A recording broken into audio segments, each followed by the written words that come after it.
आदेश की सबसे बड़ी स्टोरी ममता को चोट है। सबसे बड़ी स्टोरी इसलिए क्योंकि ये चोट देश की राजनीति की कहानी का सच है। ममता को चोट अगर साजिश का हिस्सा है तो ये घटना बताती है कि इस देश में एक मुख्यमंत्री भी सुरक्षित नहीं है। और अगर ममता देश से झूठ बोल रही हैं तो ये कहानी बताती है कि भारत में नेता वोट के लिए देश से विश्वासघात भी कर सकते हैं। इसलिए आदेश हित में वोट, चोट और इलेक्शन से जुड़ी इस राजनीतिक फिल्म का एक एक दृश्य आपको सेंसर बोर्ड की तरह देखना होगा। तभी आप जान पाएंगे कि ममता बनर्जी से धोखा हुआ है या ममता आपको धोखा देने की कोशिश कर रही है। ममता को चोट हादसा है या बड़ी साजिश। और इसीलिए देश हित में आज 5 सवालों के जवाब बेहद जरूरी है। पहला सवाल यह कि एफआईआर में ममता पर हमले का जिक्र है या नहीं।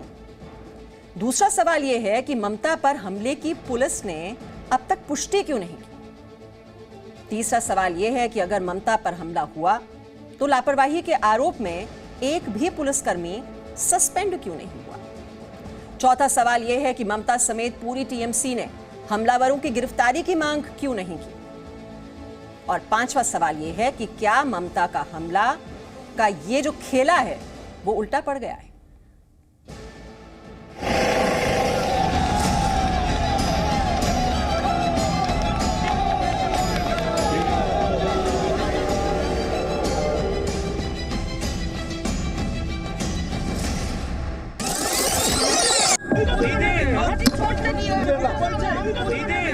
बात नहीं कर सकती हूँ अभी।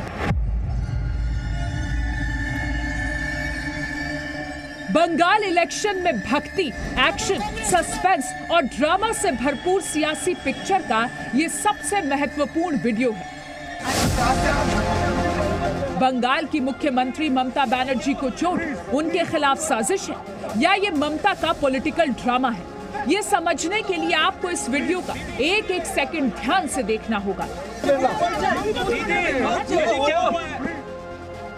47 सेकंड का ये वीडियो नंदीग्राम के बिरुलिया बाजार का है। ये वीडियो सोशल मीडिया पर वायरल है। जी न्यूज इस वीडियो की पुष्टि नहीं करता है। ये वीडियो ममता को चोट से कुछ मिनट पहले का है। वीडियो में देखिए, ममता जिस गाड़ी में है उसके आगे पीछे समर्थकों की जबरदस्त भीड़ है। तभी गाड़ी का दरवाजा खुलता है। ममता गाड़ी से निकलती हैं और दरवाजा खोलकर गाड़ी के फुटस्टेप पर पैर रखकर खड़ी हो जाती हैं। इसके बाद गाड़ी धीरे धीरे आगे बढ़ती है। तभी अचानक दरवाजा बंद हो जाता है। दरवाजे में दीदी का पैर आ जाता है और दीदी दर्द से चीख पड़ती हैं और आरोप लगाती हैं कि उन पर हमला हुआ। पब्लिक का बात नहीं है, 4-5 किया। 4-5 और कहाँ का चोट लगा आपको? कहाँ का चोट लगा? पैर में? फूल गया पूरा। हाँ। दीदी किसी की साजिश है, किसी की साजिश है दीदी, साजिश है किसी की। शिकायत करेंगे चुनाव आयोग में। जानबूझ के किया। हाँ। लेकिन कल दर्द से कराहते हुए भी चोट की वजह हमला बताने वाली दीदी ने आज जब अस्पताल से संदेश दिया तो कहा, मेरा पैर दरवाजे से दब गया। আমার গাড়ি বনেটের উপরে আমি দাঁড়িয়ে নমস্কার করছিলাম। ন্যাচারালি তখন এমন জোরে চাপ আসে যে তাতে আমার পুরো গাড়িটা চেপে যায় আমার পায়ের মধ্যে। আমার পুরো গাড়িটা চেপে যায় আমার পায়ের মধ্যে। আমার पूरा गाड़ी चेपे जाए वो पायर मुझे। तो ममता को चोट पर 3 बड़े सवाल हैं। सवाल नंबर 1, क्या भीड़ में किसी ने ममता की गाड़ी का दरवाजा बंद कर दिया? सवाल नंबर 2, क्या भीड़ की वजह से ममता की गाड़ी का दरवाजा बंद हो गया? सवाल नंबर 3, क्या रास्ते में खंबे को ड्राइवर देख नहीं पाया और खंबे से लड़कर दरवाजा बंद हो गया? ये गाड़ी थी और ममता बनर्जी यहाँ से हाथ जोड़कर लोगों को नमस्ते कर रही थी। दोनों हाथ इस साइड से था, ऐसे नमस्ते करते हुए ममता बनर्जी बढ़ रही थी। यहाँ तक काफिला जाता है, क्योंकि यहाँ से दाहिने मुड़कर आपको जाना है पेरुलिया तक। तो ये रास्ता जब यहाँ पहुँचता है और यहाँ लोग खड़े हैं, जैसे अभी आप देख रहे हैं, ऐसे ही लोग खड़े थे और इससे ज़्यादा लोग वहाँ संख्या में थे। और यहाँ ये गाड़ी आती है और यहाँ से आकर गाड़ी आपकी थोड़ी सी आगे बढ़ते ही टकराती है। इससे टकरा के ममता बनर्जी को चोट लगती, गिरती है और इसके बाद इसके पैर में चोट लगता है। सवाल ये भी है कि अगर खंबे से टकराकर गाड़ी का दरवाजा बंद हुआ और ममता को चोट लगी तो गाड़ी पर इसके निशान क्यों नहीं? গাড়িতে কোনো আঁচড় লাগেনি, দরজায় কোনো আঁচড় লাগেনি, অথচ আপনারা বলছেন লোহার বিমের আঘাত পেয়ে মমতা বন্দ্যোপাধ্যায় আঘাত পেয়েছে।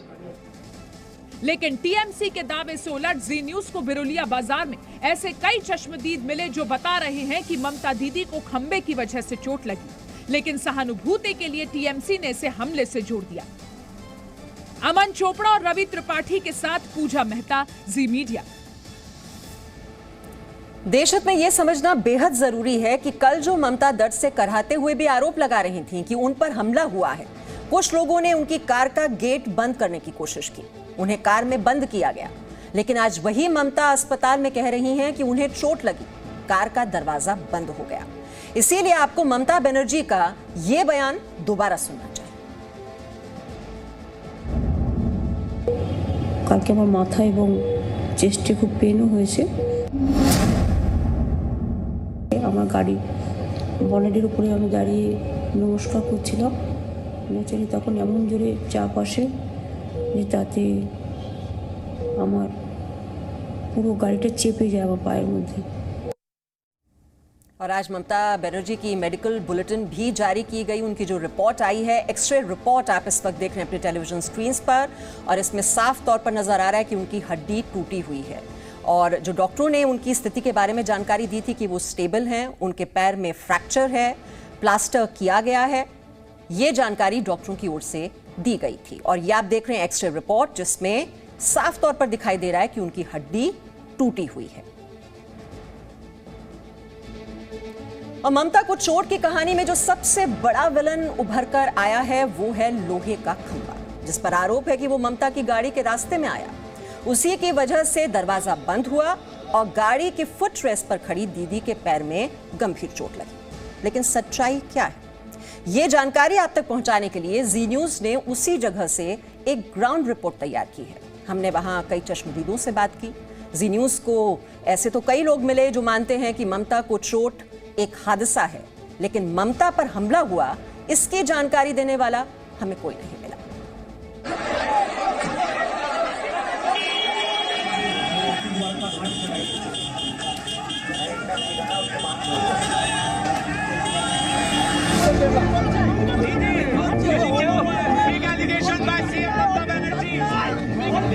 दीदी किसी की साजिश है, किसी की शिकायत करेंगे चुनाव आयोग में, दीदी शिकायत करेंगे चुनाव आयोग में। दीदी को चोट लगने और उन पर हमले की कहानी के 3 विलन हैं। विलन नंबर 1, बिरुलिया बाजार का ये खंबा। विलन नंबर 2, कार का दरवाजा जिसके बंद होने से दीदी को चोट लगी। विलन नंबर 3, भीड़ जिसमें कुछ लोगों की वजह से दरवाजा बंद हुआ। इन तीनों में मुख्य विलन कौन है, इसकी जांच शुरू हो गई है। इस घटना के चश्मदीद नंबर 1 हैं निमाई मैती। कल ये घटना जिस जगह हुई उसी जगह पर उनकी दुकान है। निमाई मैती के मुताबिक भीड़ की वजह से ममता की गाड़ी का दरवाजा बंद हो गया और उन्हें चोट लगी। जब ममता बनर्जी का गाड़ी यहाँ आया तो क्या हुआ बताओ? क्या होगा, জনসাধারণ দেখার জন্য এখানে প্রচুর ছিল, এবার গাড়িতে বাড়ানোর সময় সেই গাড়ি ধাক্কা ধাক্কিতে লেগে গেছে।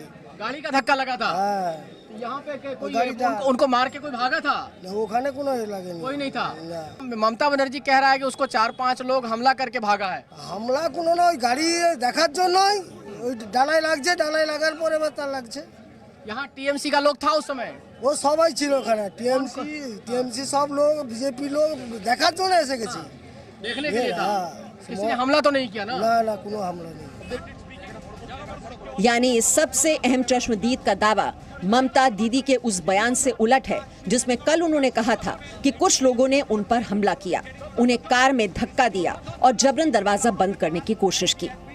आज मिठाई की दुकान चलाने वाले निमाती मैती से नंदीग्राम के डीएम और एसपी खुद मिलने पहुंचे थे और आसपास के लोगों से भी इस घटना को लेकर जानकारी ली थी। खुद एसपी जो है प्रवीण प्रकाश वो यहाँ मौजूद हैं और खुद उनके साथ पूरी टीम है जो बातचीत कर रही है और बातचीत कर ये जायजा लिया जा रहा है कि आखिर हुआ क्या था उस वक्त में। तो ये सारी जानकारी ली जा रही है और मुझे लगता है कि इसके बाद एक रिपोर्ट तैयार होगी। शायद चुनाव आयोग ने रिपोर्ट मांगी है और गवर्नर ने भी रिपोर्ट मांगी है, तो उसके आधार पर ये सारा चीज़ हो रहा है। यहाँ रिपोर्ट को तैयार करके फिर पुलिस की टीम वहाँ जाकर देगी, लेकिन फिलहाल यहाँ लोगों में गहमा गमी है और तरह तरह की चर्चा है कि आखिर हुआ क्या उस वक्त। अब ममता पर हमले की कहानी के एक और अहम विलन लोहे के इस खंबे पर आरोप सुनिए। आरोप है कि ममता अपनी गाड़ी के फुट रेस्ट पर खड़ी होकर बुरुलिया इलाके में बढ़ रही थी, लेकिन भीड़ और अंधेरे की वजह से ड्राइवर इस खंबे को नहीं देख पाया। इस खंबे की वजह से ममता की गाड़ी का दरवाजा बंद हुआ और उन्हें चोट लगी। और खंबे को विलन बनाए जाने का सच वहां के लोगों से सुनिए। कि इसमें टकराया, गाड़ी इसमें टकराया बोला, तो किसी ने बोल रहा है, तो टकराने के लिए एक क्या है, देखिए ये प्लास्टिक नहीं है, लोहा का तंबा है। स्क्रैच होना चाहिए कि है कि नहीं। दीदी का गाड़ी आया था उस टाइम में, यहाँ पर बहुत आदमी मौजूद था यहाँ पे देखने के लिए। तो उस टाइम में ये जो गेट जो निकाल के बाहर आने की कोशिश किया था, उस टाइम में ये धक्का लगा। यानी यहाँ भी कई चश्मदीदों ने कहा कि ममता पर हमला नहीं हुआ। ये बात नहीं कही जा सकती कि कुछ लोगों ने ममता की गाड़ी पर हमला किया। दीदी को चोट की कहानी के विलन लोहे के इस खंबे का टीएमसी ये कहकर बचाव कर रही है कि अगर गाड़ी का दरवाजा इसकी वजह से बंद हुआ होता तो गाड़ी पर खरोंच के निशान क्यों नहीं है। तो खंबे को विलन बताने वाले लोगों का कहना है कि खंबे और गाड़ी के बीच भीड़ थी और भीड़ की वजह से ही दीदी की गाड़ी का दरवाजा बंद हो गया। इसमें कोई साजिश नहीं है। रवि त्रिपाठी के साथ ब्यूरो रिपोर्ट, जी मीडिया। बीजेपी और कांग्रेस का आरोप है कि ममता चोट को वोट में बदलने की कोशिश कर रही हैं और इसी मकसद से एक हादसे को हमला बताकर पेश किया जा रहा है। अब देश हित में सवाल यह है कि अगर ममता बनर्जी झूठ बोल रही हैं तो उन्हें क्यों ऐसा लगता है कि उन्हें चोट वोट में भी बदल सकती है। इसका जवाब जानने के लिए आपको दीदी के राजनीतिक करियर की शुरुआत में जाना होगा।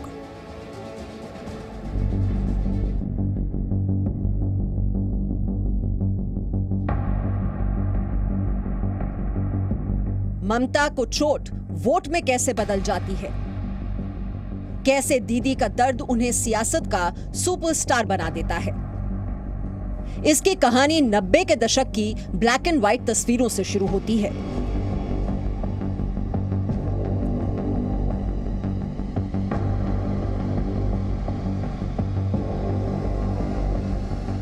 बात 16 अगस्त 1990 की है, जब वो यूथ कांग्रेस नेता थी।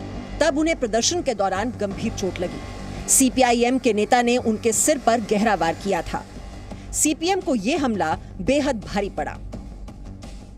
इस चोट के बाद ममता कांग्रेस की बड़ी नेता बनकर उभरी और उन्होंने सीपीआईएम के नेता बिप्लब दास गुप्ता को लोकसभा चुनाव में हराया और संसद पहुंची, जबकि 2 साल पहले वो इसी सीट से चुनाव हारी थी। इसके बाद 7 जनवरी 1993 को ममता बनर्जी को घसीटकर कोलकाता की रॉयटर्स बिल्डिंग से निकाला गया, क्योंकि वो रेप के आरोपी सीपीएम नेता के खिलाफ तत्कालीन मुख्यमंत्री ज्योति बसु से मिलने पर अड़ी थी। इसी वजह से पुलिस ने उन्हें घसीटते हुए बाहर निकाला। इसका असर ये हुआ कि ममता बनर्जी 1996 के चुनावों में लोकसभा सदस्य चुने गए। इसके बाद 28 अक्टूबर 2007 को ममता पर उस वक्त हमला हुआ जब वो नंदीग्राम जा रही थी। तब उन्होंने भूमि अधिग्रहण बिल का विरोध करते हुए सीपीएम को चुनौती दी थी कि वो उन्हें नंदीग्राम जाने से रोक कर दिखाएं। इसी के बाद हमले में ममता को चोट लगी। इसका असर ये हुआ कि 2006 में बुरी तरह हारने वाली टीएमसी ने 2011 के बंगाल चुनाव में ऐतिहासिक जीत हासिल की। 2011 में ममता बंगाल की मुख्यमंत्री बनी और 10 साल बाद बंगाल पर राज करने के बाद ममता ने फिर आरोप लगाया है कि उन पर हमला हुआ है। लेकिन ये हमला उन्हें कितने वोट दिलाएगा या हमले की कहानी पर उठने वाले सवाल ममता का खेला बिगाड़ देंगे।